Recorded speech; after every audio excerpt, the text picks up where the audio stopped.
Namaskar. Very good evening to all my dear students, those who are preparing for NEET or board exam. How to get full marks in organic chemistry. Now my dear students, अगर आपको organic chemistry में पूरे marks चाहिए हर हालत में और डर को हटाना है, तो सबसे पहले आप एक बात समझ लीजिए कि हम क्या करते हैं कि हम खोजते रहते हैं सबसे पहले कि टॉपिक वाइज। पहली बात आप दिमाग में डाल लीजिए कि अगर आपने एनसीईआरटी को ये सोच के पढ़ा है कि हमने इस चैप्टर में इस चीज़ को पढ़ी है, तो आपके लॉजिक उतने डेवलप नहीं हुए हैं, उतना साउंड नॉलेज नहीं हुआ। सीक्वेंस वाइज अगर आपका बहुत अच्छा टीचर रहा होगा ऑर्गेनिक केमिस्ट्री का, जो भी सभी अच्छे ही होते हैं लगभग सारे टीचर, तो उन्होंने सीक्वेंस में पढ़ाया होगा, एक मैकेनिज्म डेवलप की होगी। फॉर एग्जांपल सब्स्टिट्यूशन रिएक्शंस को एक साथ बताया होगा, एलिमिनेशन रिएक्शन को अलग से कैटेगराइज किया होगा, और साथ ही साथ उन्होंने ये भी बताया होगा SN1 SN2 E1 E2 कैसे चलती हैं। चलिए, इस बात पे मैं बाद में आऊँगा। दैट मीन्स एक सेंस डेवलप होना चाहिए कि what is the reaction mechanism, how the reactions takes place actually. If we don't know that sequence, if we don't know anything about those things, that what should apply, because whenever the question is going to come in the NEET examination or IIT, they are not going to put the heading that this question is from aldehyde and ketones, this is from alkyl halide, this is for biomolecules. No, even they never used to write this question belongs to physical chemistry, organic chemistry or inorganic chemistry. They even used to mix those things, concepts. So we should have very strong command on how the reactions take place, what we have to see, then what we have to recognize in our brain. And मैं ज़्यादा नहीं बोलूँगा, अभी आ रहा हूँ NCERT पे। NCERT पे अभी आऊँगा मैं, और मैंने आपके लिए होमवर्क किया है, ये देखिए चिट्स लगा रखी हैं कि yes I will let you know each and everything about your organic chemistry and how to get full marks. ये मेरा प्रॉमिस है, उस पर आता हूँ। तो आपके टीचर ने पहले carbocation, carbanion, free radicals, carbene like intermediates बताए होंगे, देन सेंस डेवलप किया होगा how the reactions takes place, right. चलिए, लेकिन वहाँ जाते ही रिएक्शन मैकेनिज्म पे जाते ही हमारा दिमाग काम करना बंद कर देता है या स्लो हो जाता है। जस्ट लाइक मोबाइल स्लो हो जाता है, हमारा दिमाग भी स्लो हो जाता है। तो how to get that burning desire in our brain कि आगे स्मूथली स्पॉन्टेनिटी के साथ हमारे दिमाग में ये चीज़ें आगे चले, तो उसके लिए सबसे पहला काम ऑर्गेनिक केमिस्ट्री में नेम रिएक्शंस का करना है। किसका करना है? Name reaction. And what are these name reactions? For example, आपके टीचर ने आपको जब पढ़ाया होगा तो रिएक्शंस जो बहुत इंपॉर्टेंट होती हैं, जिनको हम बोलते हैं backbone of the organic chemistry, right.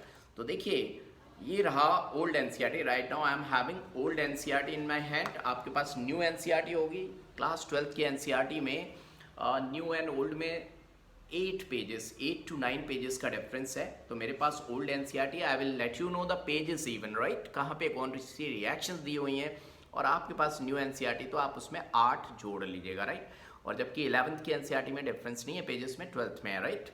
तो सबसे पहला पेज निकल के आया, पेज नंबर हमारे पास 355। यहाँ टॉप पे राइट हैंड साइड पे लिखा हुआ है Etard reaction. You can see Etard reaction. Etard reaction बहुत इंपॉर्टेंट है। अब इटार्ड रिएक्शन यहाँ भी लिखी है एनसीईआरटी में, आपके सर ने भी पढ़ाई होगी। तो इटार्ड रिएक्शन के क्वेश्चन आपको एक साथ करने हैं, नहीं करने हैं, वो छोड़ दीजिए।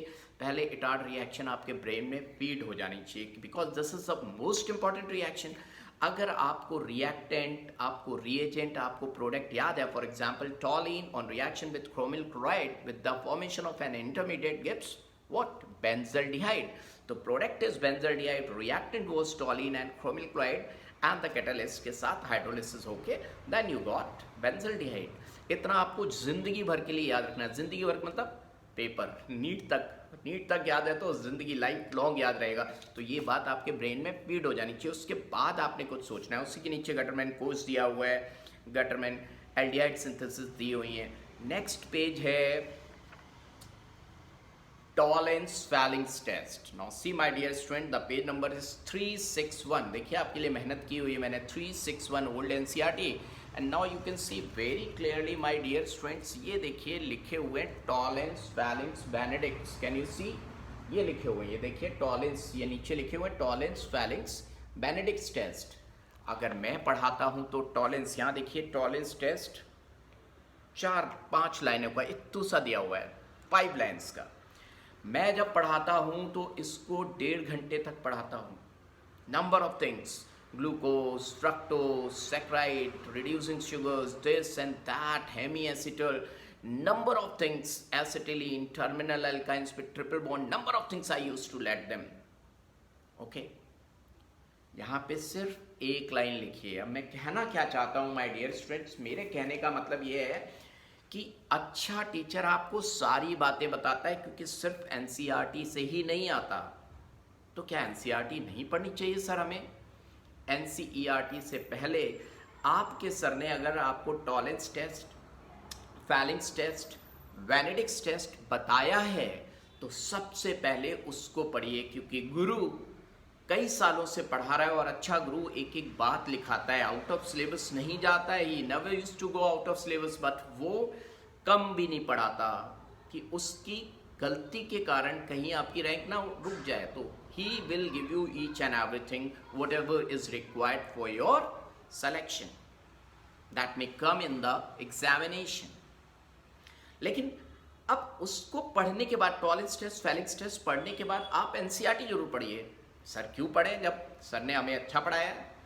एनसीईआरटी में वो 5 लाइन आपको पहली बात ये देंगे कि ये 5 लाइन तो आपको आनी ही आनी चाहिए हर हालत में. और क्या आपके सर ने जो पढ़ाया है ये 5 लाइन उनके सिलेबस में इंक्लूड हो रही हैं? क्योंकि मैं तो पढ़ाता हूँ, बाकी टीचर भी पढ़ाते हैं, बट कुछ टीचर्स ने नहीं पढ़ाया हो तो आप पढ़ डालिए भाई. आप पता नहीं किस जगह पे रह रहे हो, वहाँ तक पता नहीं सब टीचर पहुँच रहे हो नहीं पहुँच रहे हो, कौन पढ़ा रहा है कौन नहीं पढ़ा रहा, नो वन नोज. तो स्टैंडर्ड है एनसीईआरटी, एटलीस्ट ये 5 लाइन आपके टीचर ने हो सकता है इससे काफ़ी अच्छा पढ़ाया हो, ये 5 लाइनें भी इंक्लूड हो रही हो. It's very good. बट ये 5 लाइनें क्या भरोसा दिलाएंगी कि यहाँ मेरे सर ने तो मुझे बहुत अच्छा पढ़ाया है. ये 5 लाइन तो आती ही आती हैं, कई बार घूम घूम के उन्होंने पढ़ाई हैं, बताई हैं, और ये भरोसा दिलाएंगी, आपका मोटिवेशन बढ़ाएंगे, आपका ब्रेन अच्छा फील कराएंगे, सुकून का एहसास दिलाएंगे, फील गुड फैक्टर आएगा. And feel good factor psychologically is going to boost up. Are you getting my point? ये आपको एनर्जी देगा, और वो सेल्फ मोटिवेशनल एनर्जी जब मिलती है ना, गलत नहीं but real self motivational energy when you are going to get, जब आपके टीचर ने कोई भी नेम रिएक्शन पढ़ाई उसको आप एनसीईआरटी में देखोगे. एनसीईआरटी पहले आपको समझ में नहीं आती थी, अब आपको डायरेक्ट समझ में आने लगी. लोग कहते हैं NCERT right in between the lines, आपको वो इन बिटवीन द लाइन्स भी समझ में आ रही होंगी, तो आपकी खुशी का ठिकाना नहीं रहेगा. और जब आप पढ़ोगे टॉलेंस, यार 5 लाइन का ही है, तो मैं 5 लाइन पढ़ लूँ तो एटलीस्ट मेरा सिलेक्शन तो पक्का है, और सर की पूरी बातें पढ़ लूँ तो मेरी रैंक कोई रोक नहीं सकता, दुनिया की कोई ताकत रोक नहीं सकती. एनसीईआरटी की लाइनें क्या भरोसा दिलाएंगी कि अगर ये मुझे 5 लाइनें आ गई तो मेरा सिलेक्शन पक्का. यही लाइन नहीं, 5 ऐसी छोटी छोटी करके सारी बातें जो मैं बताने जा रहा हूँ, और सर की बात आ गई वो रैंक दिलाएगी, बहुत अच्छी रैंक, क्योंकि सर ने तो इवन फर्स्ट रैंक तक के लिए पढ़ाया है. नेक्स्ट बताता हूँ, क्योंकि मैंने आपके लिए होमवर्क बहुत किया है माय डियर स्टूडेंट्स. ये वीडियो बनाने का तात्पर्य और मतलब यही है कि मैं आपकी हेल्प करूँ, क्योंकि मेरे पास जब बच्चों के फ़ोन आते हैं तो मुझे उस बात से एहसास होता है कि मुझे कुछ करना चाहिए, राइट. तो ये पहली बार ऐसा कर रहा हूँ. Now aldol condensation and Cannizzaro reaction, page number 363 and 364 old NCERT. Aldol condensation के बारे में देखिए एनसीईआरटी कितनी चतुराई से, मतलब स्मार्ट तरीके से लिखती है. एनसीईआरटी के पहले पढ़िए, देखिए एल्डोल क्या लिखा है. एल्डोल हेडिंग क्या डाली है, हेडिंग देखिए क्या डाली है. Heading is aldol condensation. देखिए आप देखिए हेडिंग एनसीईआरटी ने डाली है एल्डोल कंडेंसेशन, और पहली लाइन में NCERT is writing about aldol formation. And what NCERT is writing, let me read it out. Aldol condensation is the heading, and NCERT is writing aldehyde and ketones having at least one alpha hydrogen undergoes a reaction in the presence of dilute alkali as catalyst. Heading डाली है condensation की और बात की है aldol formation की, और लिखा है एल्डोल फॉर्मेशन के लिए at least one acidic alpha hydrogen is necessary. और बच्चा सोचता है एल्डोल कंडेंसेशन के लिए अल्फा हाइड्रोजन एक चाहिए, जबकि एक्चुअल में फॉर एल्डोल कंडेंसेशन कम से कम 2 एसिडिक अल्फा हाइड्रोजन होने चाहिए, because one is necessary for formation and another one for condensation. देखिए स्मार्ट गेम प्ले कर दिया एनसीईआरटी ने, तो इसलिए लोग कहते हैं यार एनसीईआरटी क्या लिखती है, लिखा सब सही, आगे जाके उसने डिफाइन भी किया है, लेकिन वो आपसे कह रही है कि आप कितनी गहराई से एनसीईआरटी को समझ सकते हैं। तो आपके टीचर ने जब पढ़ाया होगा डेफिनेटली ही और she must have told you about this thing. तो वो आप पहले नोट्स पढ़ें, नोट्स को ब्रेन में फीड करें, then come to the NCERT. आपके टीचर ने 100% आपको इससे कहीं ज़्यादा अच्छा बताया होगा। लेकिन फिर से मैं बताऊंगा एल्डोल कंडेंसेशन के बारे में एनसीईआरटी रोट अप्रॉक्सीमेटली 1.5 पेज, और उसके नीचे कैनिजारो रिएक्शन, छोटा सा पैराग्राफ है कैनिजारो रिएक्शन का, ये कैनिजारो रिएक्शन का छोटा सा पैराग्राफ है, और आपके टीचर ने बहुत कुछ बताया होगा। जब आपको टीचर ने पढ़ाया होगा, even let me talk about my self only, जब मैं पढ़ा रहा था तो धीरे से कभी इसमें ऑर्डर ऑफ रिएक्शन बच्चा पूछ लेता, sir what is the order of reaction, क्योंकि उसकी कंटिन्यूशन में होती है SN1 SN2, तो वो यहाँ भी ऑर्डर ऑफ रिएक्शन। तो यहाँ एनसीईआरटी देखेंगे तो आपने देखेंगे और पाएंगे कि NCERT has never gone through any order of reaction. तो बच्चा परेशान रहता है कि यार ऑर्डर ऑफ रिएक्शन कैसे याद रहेगा, पढ़ना ही नहीं है आपने। टीचर ने for the safer side he must have told you. तो एनसीईआरटी पढ़ने से आपको क्या पता लगेगा कि ये 7 लाइनों का कैनिजारो रिएक्शन और मेरे टीचर ने 7 पेजेस का कैनिजारो रिएक्शन पढ़ाया है, तो मेरा सिलेक्शन तो पक्का है। और जो सर ने पढ़ाया है, अगर मैकेनिज्म, बच्चा कई बार पूछता है कि सर मैकेनिज्म, एनसीईआरटी ने कहीं नहीं लिखा है मैकेनिज्म इसका कैनिजारो रिएक्शन का, but teacher must have told you so that if any question is coming on the tougher side then also you can do that question, right? Are you getting my point? तो NCERT किस बात का भरोसा है कि yes अगर ये 5-7 line पढ़ी तो हमारा सिलेक्शन पक्का है, और सर की बात रैंक के लिए बहुत इंपॉर्टेंट है। तो लेकिन इन बिटवीन द लाइन्स लिखती है और सर ने बहुत अच्छे से समझाया होगा, तो पहले नोट्स सर के पढ़ेंगे फिर इस पे आएंगे। और नेम रिएक्शन सारी की सारी अगर मैं पढ़ाता हूँ तो stars, I use to give stars 15 star. 15 star का मतलब घोट के पी जाओ। जैसे खाने में मम्मी कहती है दाल चावल रोटी तो मस्ट है बेटा, उसके बाद मिठाई पिज्ज़ा बर्गर इज़ लाइक वो कभी कभी, रेयरली आइसक्रीम कभी कभी। तो यहाँ भी 15 स्टार अगर मैंने डलवाए हैं किसी नेम रिएक्शन में, दैट मीन्स वो आपका खाना है, बैलेंस डाइट है, you have to know those things. और उसके बाद आप 5 स्टार 10 स्टार वाली चीज़ें आप छोड़ भी देंगे तो कोई नुकसान नहीं होने वाला। मैच द फॉलोइंग में मिलेंगी। बताओ कोई मम्मी कहती है बर्गर नहीं खाओ तो मर जाओगे, पिज्ज़ा नहीं खाओगे तो मर जाओगे, हैं? पानी जरूरी है, खाना बैलेंस डाइट, रोटी दाल चावल necessary. Are you getting my point? खैर और भी है, मैंने होमवर्क बहुत किया है। Side chain oxidation is given on page number 368, very very important. 15 star, 15 star बोले तो हर हालत में आपको आना चाहिए। अब ये चीज़ नोट्स से पढ़ेंगे और फिर आप एनसीईआरटी में आएंगे। कई बच्चे सोच रहे होंगे कि सर पता कैसे चलेगा, आप तो टीचर हो।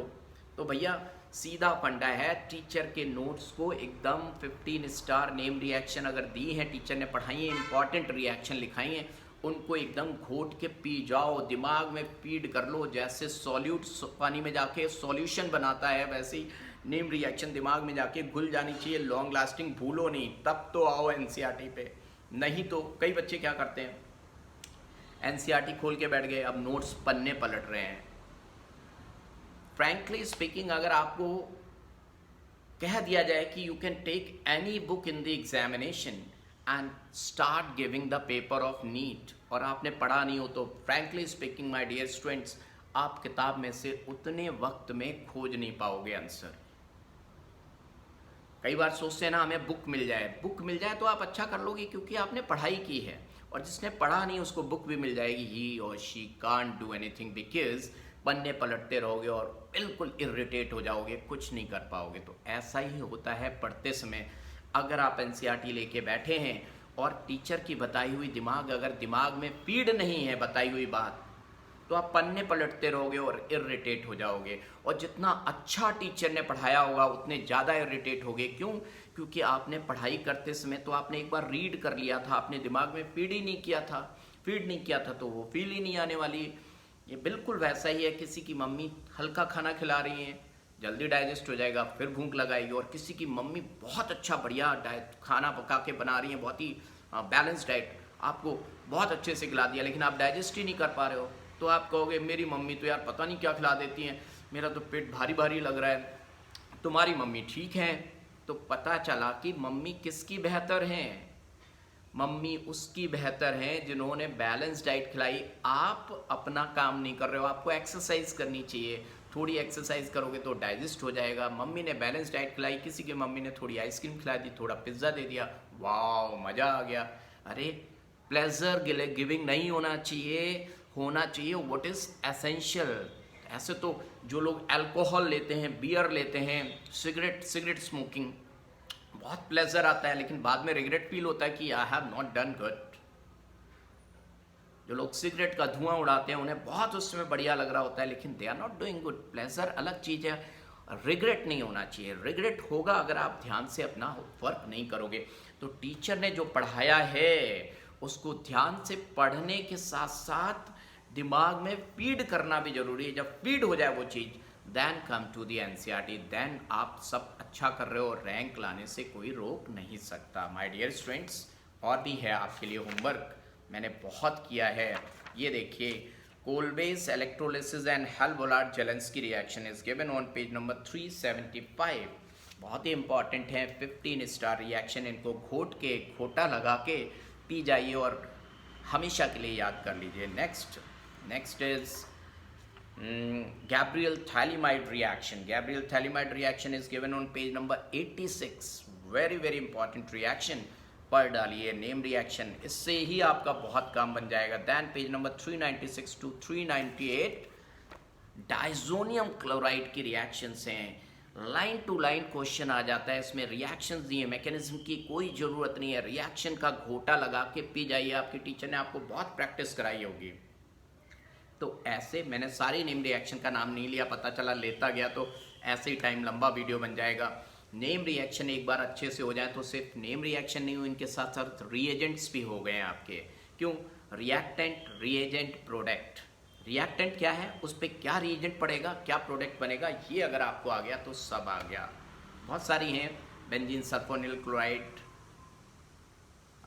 प्राइमरी सेकेंडरी टर्शरी अमीन का, Lucas test, number of things आपके टीचर ने पढ़ाए होंगे, उनको एकदम घोट के पी जाइए।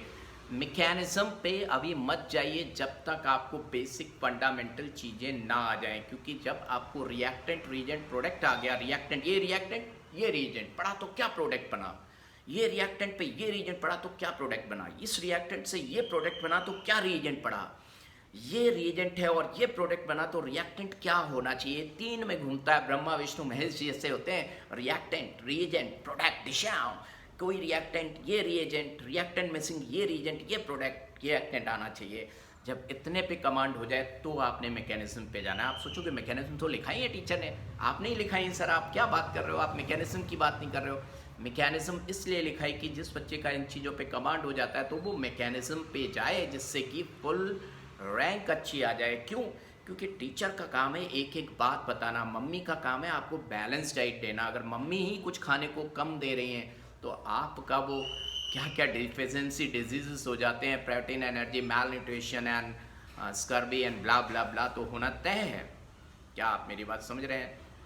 अच्छा टीचर होता है वो स्टार्टिंग करता है मैकेनिज्म से, type of reaction, substitution, elimination, addition, उसके बेसिक फंडामेंटल्स बताता है। वो ऐसा नहीं कि जाके एनसीईआरटी के पहले चैप्टर में भैया ये एल्किल हैलाइड है, ये रिएक्शन हो गई, ये प्रोडक्ट बन गया। अरे उसका सेंस तो पता होना चाहिए। तो जो अच्छा टीचर होता है वो पैरेलल में सारे सेंस देता है, एक एक बात बताता है और फिर आपका काम बनता है। आप एनसीईआरटी नहीं भी पढ़ो, अच्छा टीचर ने जो पढ़ा दिया उसके नोट्स आते हैं। मैं कई बार अपने स्टूडेंट से कहता हूँ कि तुम एनसीईआरटी देख लो, बोले नहीं सर हमें तो पूरा भरोसा है। और हमारे सीनियर्स ने भी कहा कि वहाँ तो एग्ज़ाम में पढ़ने की भी ज़रूरत नहीं, अगर क्लास में ठीक से पढ़ा है तो वहाँ देखते ही क्वेश्चन सही हो जाएंगे। और कहते हैं हमने पढ़ी भी एनसीईआरटी, सब दिखता है कि सर वही नोट्स से है, लेकिन हाँ ये तब दिखा जब सर आपके नोट्स हम घोट के पी गए, बहुत अच्छे से ब्रेन में फीड हो गए, तो हमको मज़ा ही मज़ा आ रहा है और फुल मार्क्स। ऑर्गेनिक की तो चिंता ही नहीं, लेकिन मैं उन बच्चों को बता रहा हूँ जिन्होंने नोट्स को ठीक से पढ़ा नहीं है, और नोट्स से अगर ठीक से नहीं पढ़ा है और अच्छे टीचर ने आपको पढ़ाया है, कोई भी टीचर हो, तो आप एनसीईआरटी पे जाओगे तो आप डबल दिक्कत में आ जाओगे। क्यों? एक तो नोट्स आपने पढ़ के डाइजेस्ट नहीं किए, ऊपर से एनसीईआरटी पढ़ रहे हो, आपको लगेगा टाइम किल हो रहा है, हमने जो अभी तक पढ़ा था वो क्या हुआ। तो my dear students, whatever you have studied from your teacher, उसको बहुत अच्छे से सिर्फ पढ़ना ही जरूरी है, उसको दिमाग में घुमाइए, याद रखिए, सुबह उठ के देखिए याद है कि नहीं है। और कई बच्चे इस टाइम पे आ जाके टेस्ट सीरीज़ की बात करते हैं कि सर टेस्ट सीरीज़ ज्वाइन कर लें, ये देंगे वो देंगे। अरे टेस्ट, ये तो बिल्कुल बात वही होगी कि अभी गाड़ी ठीक से चलाना आई नहीं, मोहल्ले में भी नहीं चलाए और सीधे हाईवे पे निकल गए, वाह हाईवे पे चलाएंगे, पता चला हाईवे पे कोई आ ही नहीं रहा और चलाते गए, वाह ये तो बहुत बढ़िया है, और आगे से आ गया ट्रक, ले हो गया, राम नाम सत्य हो गया। तो अपने आप को ऐसा मत करिए कि आप सीधे हाईवे पे निकल जाओ। ये हाईवे क्या है? आप टेस्ट सीरीज़ में जा रहे हो, उसका मतलब जंग लड़ने जा रहे हो, और किसी को तलवार ठीक से चलानी नहीं आती तो मुंडी कटी जाएगी। मुंडी कटने के बाद कुछ करोगे तो क्या फ़ायदा है? पहले बढ़िया से तलवार चलानी सीखो, फिर अपने साथी से तलवार चला के देखो, फिर मोहल्ले में तलवार चला के। तलवार का मतलब तलवार नहीं है, मतलब पढ़ाई है। पहले पढ़ो, फिर अपने आप से पूछो कि क्या सारी बातें हमें याद हैं। अगर आपको लगता है याद हैं तो अपने दोस्त से कहो भाई पूछ 2-4 क्वेश्चन, फिर लगे हाँ याद हैं, फिर आपके मम्मी पापा सबसे पूछो। जब आपको लग गया नहीं मम्मी पापा है, आप अपने आप ही सेल्फ एनालाइजर बन जाओ, तब मैदान में उतरो। मैदान है टेस्ट सीरीज़। जब तक आपको खुद पे कमांड ना हो, टेस्ट सीरीज़ में मत जाओ। जब तक आपको लग ही नहीं रहा कि हम एक्सीलेटर हमें लगानी है ब्रेक, हमारा एक्सीलेटर बढ़ जा रहा है। अरे ब्रेक लगाने की जगह एक्सीलेटर बढ़ रहा है, तो सोचो खुद तो मरोगे रोड पे, दूसरे का भी सेल्फ कॉन्फिडेंस ले डूबोगे, राइट? दूसरे कौन है? Mummy papa. अगर आप डायरेक्ट टेस्ट सीरीज़ में जा रहे हो, मार्क्स कम आए तो खुद तो परेशान हो, मम्मी पापा भी परेशान हैं, और भी लोग जो भी आपको प्यार करते हैं वो परेशान है, राइट? मैं बहुत बोला, लेकिन इट वॉज रिक्वायर्ड। और मेरी बातें मानोगे तो 100% आपके फुल मार्क्स आएंगे। ऑर्गेनिक, आज मैंने ऑर्गेनिक का बनाया, किसी दिन फिजिकल का बनाऊंगा, किसी दिन इनऑर्गेनिक का बनाऊंगा। And my dear students, class 11th अब दूसरे वीडियो में बताऊंगा, आपको समझ में आ गया होगा कि कहाँ पे कौन सी चीज़ दी हुई है। अगर सब्सटीट्यूशन की बात करूँ तो एल्किल हैलाइड पहला चैप्टर 12th का वहाँ दिए, अल्कोहल में भी सब्सटीट्यूशन दिया है, डाइजोनियम में भी सब्सटीट्यूशन दिया है। अगर एलिमिनेशन की बात करूं तो पहले चैप्टर में एलिमिनेशन दिया है, अल्कोहल चैप्टर में एलिमिनेशन दिया हुआ है। अगर मैं फ्री रेडिकल सब्सटीट्यूशन की बात करूं तो क्लास 11th में हाइड्रोकार्बन में फ्री रेडिकल सब्सटीट्यूशन दिया है। अगर मैं बात करूं कि ESR इलेक्ट्रोफिलिक सब्सटीट्यूशन, तो इसका जन्म होता है पहले ही 11th में ESR electrophilic of benzene substitution. Then haloalkane में भी दिया है, देन फिनॉल में भी दिया है, देन एनालीन में भी दिया है, देन ईथर में भी दिया है ESR। हर चैप्टर में दिया हुआ है, कपलिंग रिएक्शन दी हुई हैं। अगर मैं बात करूं एडिशन, तो एडिशन स्टार्ट होता है क्लास 11th में, एल्कीन एल्काइन एडिशन रिएक्शन से भरा पड़ा है, राइट? क्योंकि वो अनसैचुरेटेड होते हैं, तो आपके टीचर ने इलेक्ट्रोफिलिक एडिशन रिएक्शन पढ़ाया है, तो वो क्लास 11th की एनसीईआरटी में। न्यूक्लियोफिलिक एडिशन रिएक्शन अगर पढ़ाया तो वो एल्डिहाइड कीटोन में है, कार्बोनिल कंपाउंड का, एसिड डेरिवेटिव का। और free radical addition reaction once again class 11th की एनसीईआरटी एल्कीन में दिया हुआ है, एल्काइन में दिया हुआ है। अब बात आती है कि नेम रिएक्शन वो बताई दी, reagents carbohydrate polymer. Okay, all the best. फिर मिलेंगे नेक्स्ट वीडियो में, how to get full marks in organic and inorganic, उस पर वीडियो बनाएंगे, राइट? कैसा लगा? Just let me know by commenting, right? Like and share if you like it, okay?